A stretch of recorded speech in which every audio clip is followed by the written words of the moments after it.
Di tengah upaya pemerintah untuk melanjutkan atau membuka sekolah tatap muka, kemudian muncul berita bahwa muncul klaster PTM di berbagai daerah dan kemudian itu diklarifikasi oleh Kemendikbudristek yang merilis datanya sendiri. Bagaimana kemudian media melihat munculnya klaster sekolah tatap muka ini sehingga muncul perdebatan atau diskursus bahwa ini perlu dilanjutkan atau tidak atau mungkin dievaluasi. Saya masih bersama dengan Mas Revo dan juga Bang Alvito Dinova Ginting. Saya akan ke Mas Revo dulu. Mas Revo, bagaimana di isu soal klaster sekolah tatap muka ini yang dirilis tapi kemudian diklarifikasi dan kita lihat beberapa kepala daerah justru meminta Kemendikbudristek untuk mengklarifikasi karena mereka tampaknya tidak satu suara soal itu. Ya, ini kan persoalan lama ya, Reinhardt. Kita tahu selama 1,5 tahun lebih COVID ini kita selalu ada kesimpang siuran data gitu antara pusat daerah, data seringkali tidak sinkron gitu. Nah, memang butuhlah orang-orang seperti atau organisasi seperti Kawal COVID, Lapor COVID, kemudian media yang bisa memberikan cross check data, data yang beredar dari pemerintah kemudian kita cross check di lapangan. Nah, itu yang terkait dengan data ya. Kita memang punya problem soal data ini dan seharusnya problem seperti ini ya harus segera ditangani gitu. Karena ini sudah berapa bulan kita itu COVID sudah 18 bulan lebih lah. Tapi kita masih berkutat di persoalan data yang tidak pernah sinkron. Nah, hal lain yang soal sekolah tatap muka ya, ini memang posisinya dilematis. Di satu sisi kalau Kemendikbud dari survei Kemendikbud seperti disampaikan oleh Kemendikbud bahwa 80% orang tua itu ingin segera tatap muka gitu.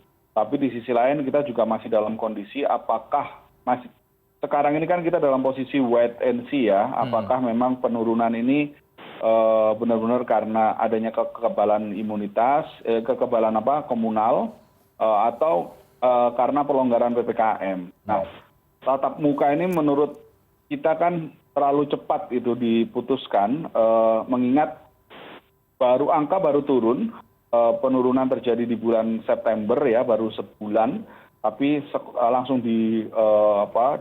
reaksinya adalah langsung menggelar sekolah tatap muka. Sebaiknya kalau menurut kita ya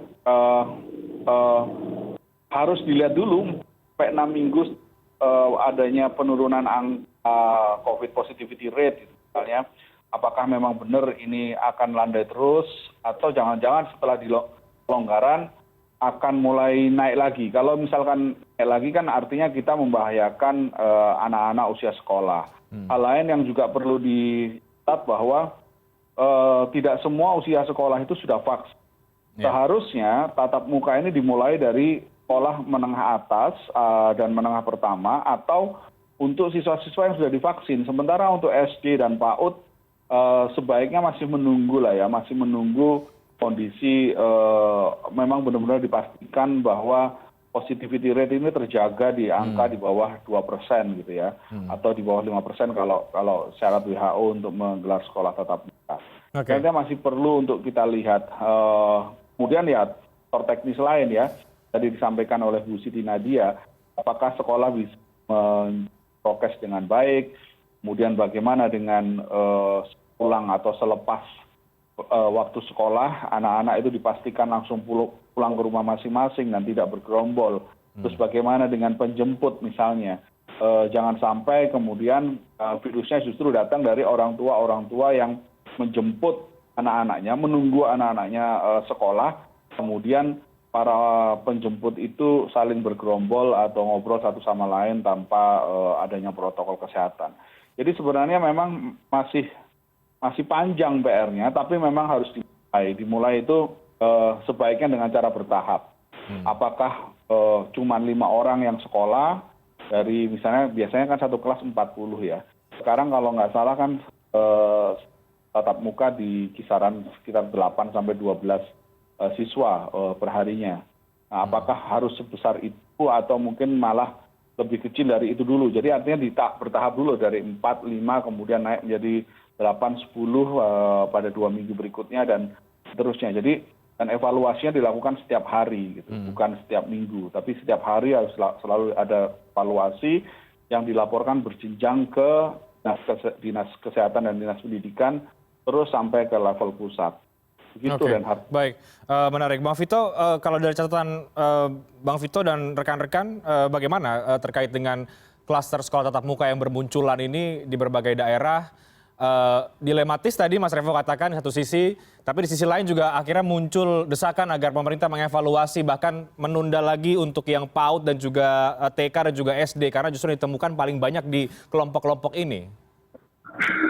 Ya, ini sekali lagi kalau Mas Revo tadi menyoroti soal adanya ketidaksinkronan antara pusat dan daerah, saya justru melihatnya ketidaksinkronan di dalam Kemendikbud justru gitu. Ada upaya dari menterinya untuk menyelenggarakan sekolah tatap muka dan itu berkali-kali disampaikan oleh menterinya. Ini penting untuk perkembangan anak karena anak sudah cukup lama di rumah 2 tahun gitu ya. Tapi kemudian bagian lain dalam Kemendikbud Ristek itu tidak inline dengan itu, kemudian mengeluarkan data yang justru menghancurkan optimisme masyarakat untuk memulai kembali sekolah tatap muka, gitu ya. Jadi ini di institusi yang sama, yang satu mau ke kiri, yang satu lagi memberikan sinyal bahwa ke kiri itu ada kondisi yang berbahaya, walaupun sebenarnya sudah direvisi. Dikatakan bahwa itu bukan klaster, itu bukan akumulasi dalam kurun waktu 1 bulan, tapi akumulasi dalam kurun waktu 14 bulan. Itu artinya kan bisa 1 orang, bisa 2 orang di bulan ini, bisa 5 orang, bisa 6 orang di bulan depan, dan seterusnya, dan seterusnya. Artinya itu kan bukan klaster. Tapi memang karena kondisi masyarakat, ya pasti ada 1-2 orang yang terjangkit, dan itu merupakan bagian dari dinamika perkembangan dan penyebaran COVID di tanah air. Jadi ini sebenarnya nggak sinkron.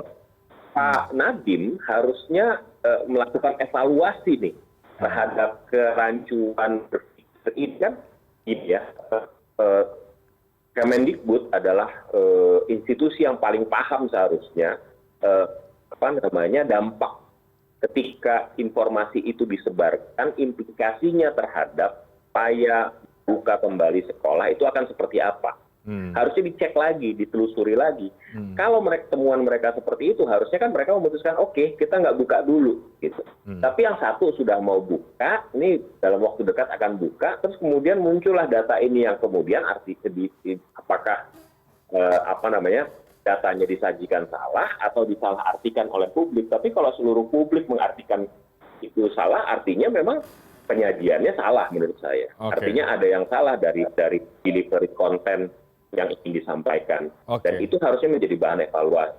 Kalau saya sih harus dicek lagi, ini masalah komunikasi menurut saya. Jadi kalau dibilang klaster, faktanya Kemendikbud sudah mengatakan ini bukan klaster, ini adalah akumulasi. Jadi sebenarnya bukan klaster PTM. Dan semua daerah yang kemudian kita cek, apakah itu di Jakarta, Jawa Barat, dan lain sebagainya, itu mengatakan nggak ada kelas.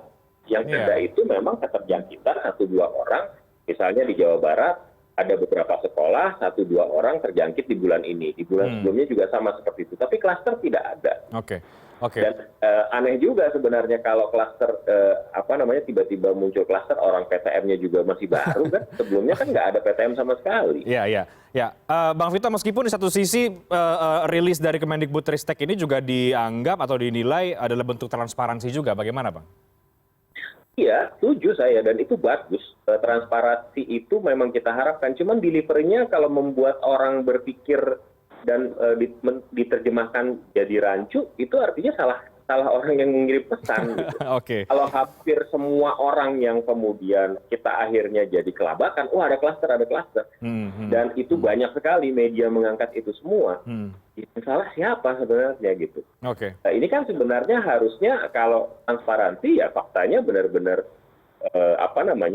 faktual dan kemudian disusun sedemikian rupa sehingga menciptakan dampak yang ingin diharapkan gitu. Ini kan kayak disebar aja gitu. Kemudian mereka juga nggak nyangka dampaknya seperti ini ya, kontraproduktif dengan upaya kita sebenarnya gitu. Ya. Itu kan sebenarnya salah menurut saya. Kemudian justru menilai bahwa ini terjadi mispersepsi ya. Mas Revo, bagaimana? Apakah Kemendikbud juga dalam hal ini perlu untuk melihat lagi atau melakukan evaluasi internal seperti yang tadi sudah kita bahas? Ya itu wajib ya, karena kan memang dalam penanganan COVID seperti ini data menjadi penting gitu.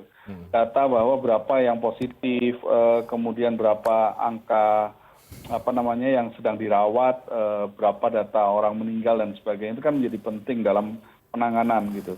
Artinya kebijakan yang akan ditetapkan itu harus berdasarkan data. Nah, kalau datanya simpang siur kan artinya akan berpotensi pengambilan kebijakan yang salah. Kalau salah siapa yang dirugikan ya masyarakat kan tentunya. Artinya memang data ini nggak bisa disepelekan. Jadi Kemendikbudristek ini harus benar-benar mengkaji datanya. Ini kan kementerian yang berhubungan dengan pendidikan dan juga riset dan teknologi. Kalau sampai datanya simpang siur agak memalukan kalau menurut saya sih. Jadi seharusnya memang data itu dibenerin dulu dan kemudian itu yang menjadi acuan gitu. Karena jangan sampai salah dalam pengambilan kebijakan, Reinhardt. Mudah-mudahan catatan-catatan kita dalam beberapa isu, termasuk soal klaster PTM ini dan juga kasus Aziz Syamsuddin ini menjadi masukan bagi semua pihak dan juga pemerintah. Karena ada banyak sekali tadi poin-poin yang menarik yang disampaikan oleh Bang Vito dan juga Mas Revo. Terima kasih banyak Bang Vito dan juga Mas Revo, diskusi yang sangat menarik. Mari kita akan lihat minggu depan ada isu apa yang bisa kita bahas. Tampaknya juga ada isu-isu menarik lainnya sepekan ke depan. Terima kasih banyak Mas Revolusi Riza dan juga Bang Ali Fitudin Ginting sudah bergabung dalam Editorial View pada malam hari ini. Sehat selalu. Selamat malam. Kami akan segera kembali sesaat lagi tetap di CNN Indonesia News.